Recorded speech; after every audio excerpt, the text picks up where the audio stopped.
Let's speak to Junior Khumalo, who is right outside the door of the chamber where the commission adjourned about half an hour ago or so. Junior Khumalo, from your vantage point, remind us of what you saw and heard.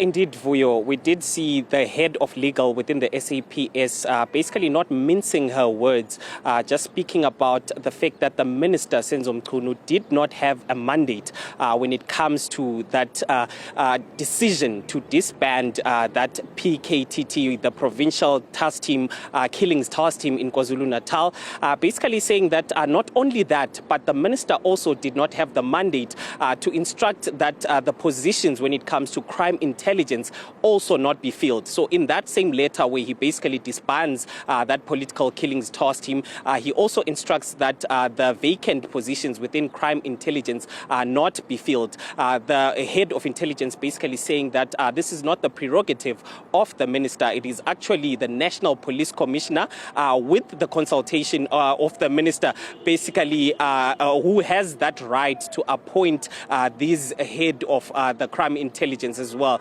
So, yeah, that was basically what we heard from the head of legal when it comes to the SAPS. But also speaking about the dockets that were actually moved from KwaZulu-Natal to Gauteng, saying that this legislatively should not have happened because if dockets are opened within KwaZulu-Natal, there is supposed to be a consultation between KwaZulu-Natal and whichever province seeks to take those dockets.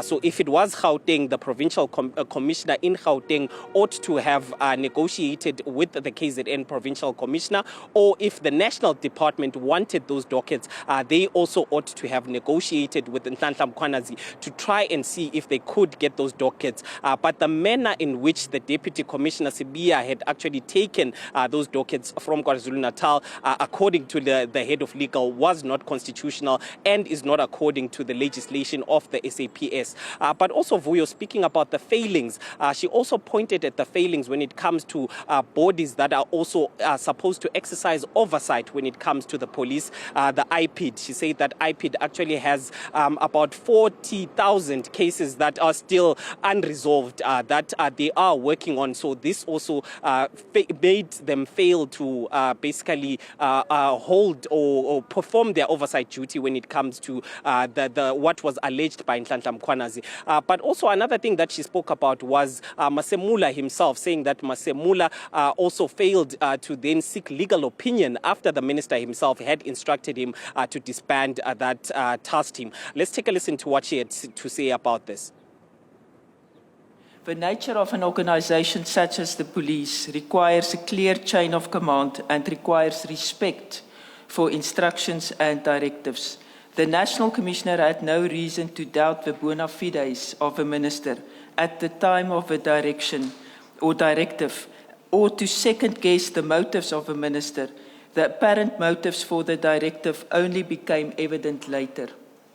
The reasonableness of the conduct of a National Commissioner in this regard ought to be considered within the context of the circumstances at the time, and as he indicated, he was surprised by the directive and the lack of explanation for the decision. Basically, there, Van Rooyen speaking about the security cluster, saying that there has to be a cooperation when it comes to the working together, when it comes to the National Police Commissioner, as well as the minister himself. So the minister did not at the time have any doubts on the minister when he gave this instruction. It was only after there was a lot of investigations that had happened, the arrest of Matlala as well, the communication between the minister and some of these individuals, alleged communication of the minister and some of these underworld individuals, that the National Police Commissioner started to have these doubts that have since emanated in this commission being established, and the allegations that were made by Nhlanhla Mkhwanazi. But to give you more on what happened inside today, let's take a listen to my colleague Linda Mnisi, who was also with me inside and listening to what was happening. Linda, on to you.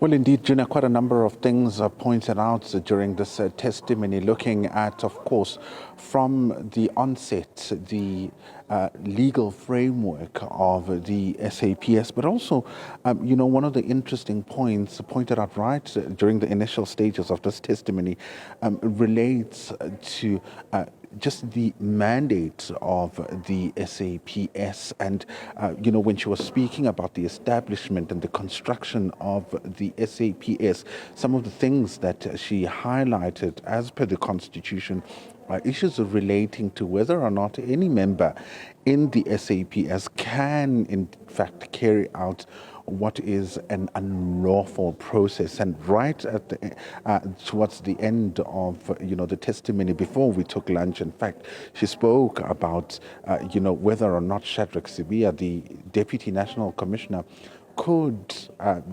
have deemed his part or his decision to comply with that particular order lawful. And she says, well, because there is that provision in the Constitution that says you cannot comply with an unlawful order, it means whatever decision that Sibiya would have taken after the minister gave those directives in that letter that he sent out on the 31st of December 2024, what it made his decisions and his actions was unlawful, because again he could not have complied with what is deemed an unlawful process. Junior has already also touched on the issues around the dockets and how they were removed, but quite interestingly are the issues around the consultation around the stakeholders. She pointed out how the NPA, some of the members of the NPA who had been part of this task team,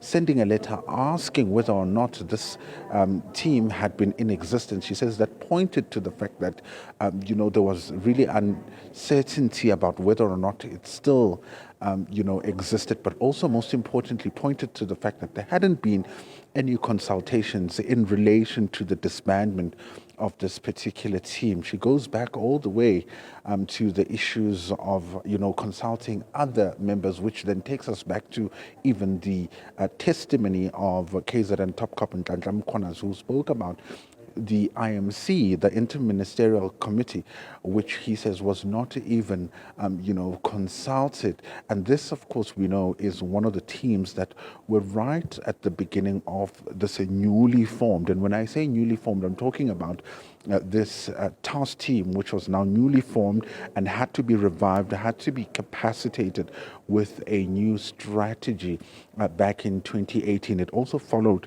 General Mkhwanazi being appointed as the acting provincial commissioner of KwaZulu-Natal, who then subsequently came up with a prosecutorial-led strategy which would tackle the scourge of political killings in KwaZulu-Natal. So he indicated and told this commission that not even that IMC that had tasked him with investigating what the problems were with the initial team that was, established back in 2011 and the shortcomings that came from that.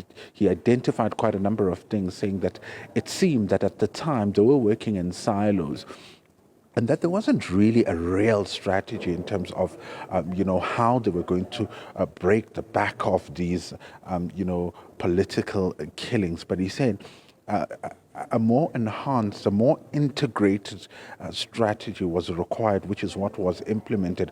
And the success was seen in the increased number of, arrests as well as convictions, saying that it is those that he used then to go and motivate for the funding of the task team, but also for the continuation, because this was an ad hoc task team. It wasn't a permanent structure within the SAPS. It is an ad hoc structure which is reviewed continuously on an annual basis. So the disbandment of it, came as a shock and, raised quite a number of concerns for him, given the fact that this was a high-performing task team, which had also been expanded, by the way, to the killings of traditional leaders, but also to the Eastern Cape, which dealt with the issues of the Fort Hare cases that came out of the Eastern Cape. So essentially touching quite on a number of issues. But again, it brings us to the point of the mandates of the commissioner as well as the mandate of the police minister, saying it is clear that at this point the minister was acting beyond his scope, and what subsequently happened was also unlawful. Thank you, Linda. Thank you to Junior as well.